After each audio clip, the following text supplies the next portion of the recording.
पुण्यामध्ये महाविकास आघाडीने एकत्रच राहावं यासाठी शरद पवार राष्ट्रवादी गटाचे शहराध्यक्ष प्रशांत जगताप यांनी G24वरतीच पहिल्यांदा ही भूमिका मांडली होती. जर मी जी घेतलेली भूमिका आहे ते मान्य होणार नसेल आणि दोन्ही राष्ट्रवादी प्रयत्न एकत्र आणण्याचा कोणाकडनं प्रयत्न होत असेल पक्षातूनच, तर मी माझं राजकारण काही क्षणासाठी थांबवेल. या भूमिकेनंतर पुण्याच्या राजकारणात मोठं वादंग निर्माण झालं. म्हणजे जवळपास आठवडाभर हे सगळं वाद प्रतिक्रिया क्रिया या सगळ्या सुरू राहिल्या आणि आज अखेर या सगळ्यांची दखल घेऊन स्वतः शरद पवार साहेबांनी प्रशांतदादांना बोलवलं. त्यांच्या बैठकीत नेमकं काय झालं आपण त्यांनाच विचारूया.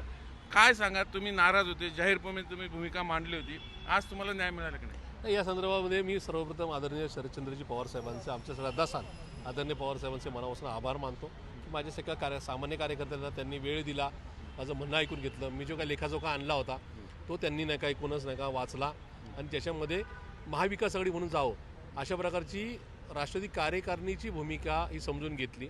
आणि या संदर्भामध्ये मी ज्येष्ठांचं पण काय बोलणं झालं शहरातल्या ते पण मी साहेबांच्या समोर ठेवलं आणि त्या अनुसार आपण महाविकास आघाडी म्हणून जावं यासाठी ग्रीन सिग्नल दिला. त्याबद्दल मी साहेबांचे आभार मानतो. त्या चर्चेच्या दरम्यान आदरणीय पवार साहेबांनी सन्मान्य प्रांताध्यक्ष मान्य शशिकांतजी शिंदे साहेब यांना दूरद्वारे मोबाईलच्या कॉलद्वारे त्या संदर्भात संदेश दिला की आपण महाविकास आघाडी पुणे शहराचं जे युनिट आहे त्याच्यामध्ये महाविकास आघाडीचीच नाही का या संदर्भात मागणी ती त्याप्रमाणे जाहीर करावी अशा प्रकारच्या स्पष्ट सूचना किंवा संदेश दिलेला आहे. ती कधी घोषणा कधी मिळाली? आज संध्याकाळी तर मान्य शशिकांत शिंदे साहेब जिथं कुठे असेल, सातारामध्ये असतील किंवा मुंबईमध्ये असेल, तिथून या संदर्भामध्ये माध्यमांशी चर्चा करून योग्य त्या म्हणजे ती जाहीर घोषणा करतील याची मला खात्री आहे. हे झालं तुमची खात्री, पण अजूनही तुमच्याच पक्षातले काही मंडळी, त्यांचा विचार स्वाभाविक आहे, शेवटी लोकशाही तुम्हीच मान्य केलेला आहे, ते अजूनही ताईंना असं सांगतायत. मी साहेब तर पुरोगामी विचाराचे आहेत, त्यांनी तुम्हाला बोलवून दखल घेऊन सगळे त्यांची भूमिका सांगितली, पण ताईंना काही मंडळी असं सांगतायत अशी आम्हाला माहिती आहे की नाही, आपण दोन्ही राष्ट्रवादी जर एक जिवंत राहायचं असेल तर एकत्र आलं पाहिजे. म्हणजे दोन विचार अजूनही पक्षात आहेत ना. एक तर मुळात जशी बाहेर लोकशाही तशी आमच्या पक्षात पण लोकशाही. हा आदरणीय पवार साहेबांचा पक्ष असल्यामुळं इथं निकोप लोकशाही 100% अंतर्गत सुद्धा आहे. त्याच्यामुळे आमच्या पक्षातल्या एका दुसऱ्या माणसाला दादांच्या पक्षावर जाण्याच्या संदर्भात नाही काय मत व्यक्त करूशी वाटलं तर त्याच्यामध्ये काही वेगळं वाटण्याचं, आश्चर्य वाटण्याचं काही कारण नाही. पण त्यांचं मत हे वैयक्तिक आहे, पक्षाचं म्हणून ते मत नाही आहे. इथं सामान्य कार्यकर्त्याची इच्छा, पुणेकरांची इच्छा महाविकास आघाडी म्हणून होती आहे आणि उद्यासुद्धा राहील. आदरणीय अजितदादांच्या पक्षाबरोबर आमचं कुठलं वैमनस्य नाही, पण विचार वेगवेगळे. त्याच्यामुळं इथं महाविकास आघाडी म्हणून जावं आमचं हे मत हे आदरणीय पवारसाहेबांनी स्वीकारलं. उद्याच्या काळामध्ये आणखीन कुणीच तरी सांगेल, पण मान्य सुप्रियाताईंच्या भूमिकेबद्दल बिलकुल क्वेश्चन मार्क लावू नये अशी माझी तुम्हाला विनंती. त्याचं कारण आहे की मी नाही लावत, नाही तुम्ही नाही, जे कोणी बोलत असतील त्यांनी त्याचं कारण आहे ते असं सांगतात की नाही, त्यांना वाटतं की दोन्ही एकत्र आलं पाहिजे. मान्य सुप्रियाताई हे माझ्या नेत्या आहेत. मान्य सुप्रियाताई ह्या राज्याच्या देशाच्या एक लढाऊ विरोधी पक्ष नेत्या आहेत, एक आश्वासक चेहरा आहे विरोधी पक्षाचा. आणि काल परवासुद्धा त्यांनी नाका या ठिकाणी लोकसभेच्या सभागृहामध्ये नरेंद्र मोदी सरकार आणि एकूणच महायुतीच्या विरोधातली नाही का भूमिका मांडली. ती निवडणुकीची असेल, पैसे वाटण्याची असेल. त्यामुळं सुप्रियाताई लोकसभेत काहीतरी बोलतील इथं काय बोलतील असं नाही. सुप्रियाताईंची भूमिका ही महाविकास आघाडी इंडिया अलायन्सच्या बाजूने होती आहे आणि उद्यासुद्धा राहील. आता विशाल तांबेंनी काय मत मांडलं तुम्हाला जगजाहीर माहिती. त्यांचं म्हणणं होतं की आम्हाला विश्वासात घेतलं नाही, दादांनी परस्पर भूमिका घेतली आणि आमचं मत आहे की दोन्ही राष्ट्रवादींनी एकत्र यावं.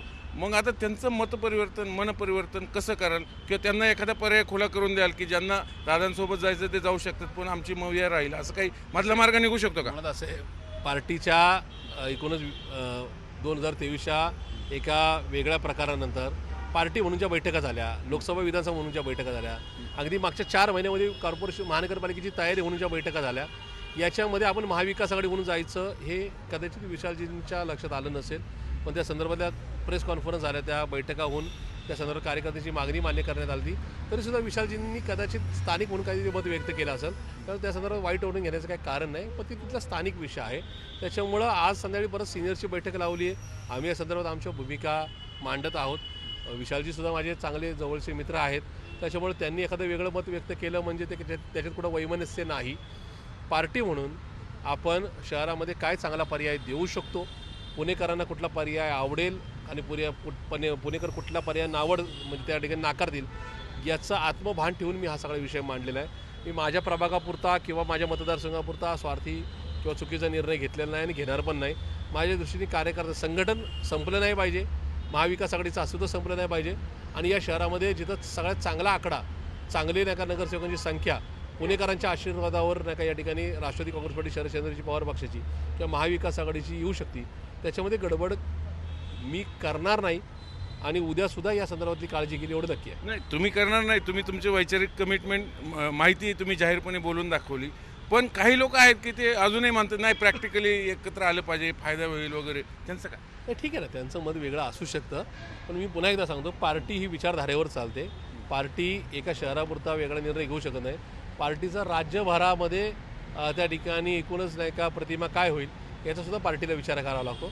तर पार्टी महाविकास आघाडीच्याच बाजूनी होती आहे आणि उद्यासुद्धा राहील. नाही, हे तुमची कमिटमेंट मान्यच आहे, पण आज नगर परिषदेत आम्ही बघितलं काही ठिकाणी एकत्र आलेच नाही, त्याचं काय करणार? पुन्हा एकदा सांगतो, नगरपालिका पुणे शहर हे उद्याचं कदाचित पुढच्या 1 वर्षभरामध्ये नवीन एक मेट्रोपॉलिटन सिटी म्हणून, जे मेट्रोपॉलिटन सिटीची जी यादी आहे त्याच्यामध्ये समाविष्ट होणार एक शहर आहे.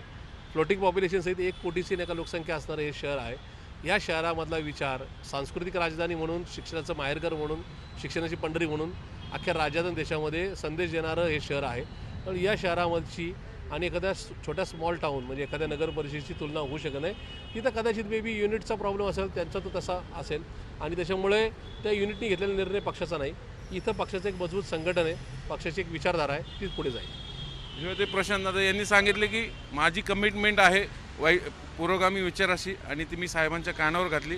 साहेबांनी त्याला सकारात्मक प्रतिसाद दिला आहे आणि प्रदेशाध्यक्ष शशिकांत शिंदे यांना यासंबंधीची घोषणा करायला सांगितलेलं आहे. त्यामुळे आता बघूया शशिकांत शिंदे नेमकी कधी घोषणा करतायत आणि मग जो गट पक्षांतर्गत दादांसोबत जावं अशी जाहीर भूमिका मांडतोय, मग ते मत काय ह्या सगळ्या भूमिकेवर मांडतंय. एकूणच काय राष्ट्रवादीतले जे पेल्यातलं वादळ आहे याचे आणखीन काय काय कंगोरे आणि काय काय अँगल समोर येतात ते सर्व जी24 नक्कीच रिपोर्ट करेल. व्हिडिओ जर्नलिस्ट विकी कांबळे सह चंद्रांत पुंदे, जे मीडिया पुणे.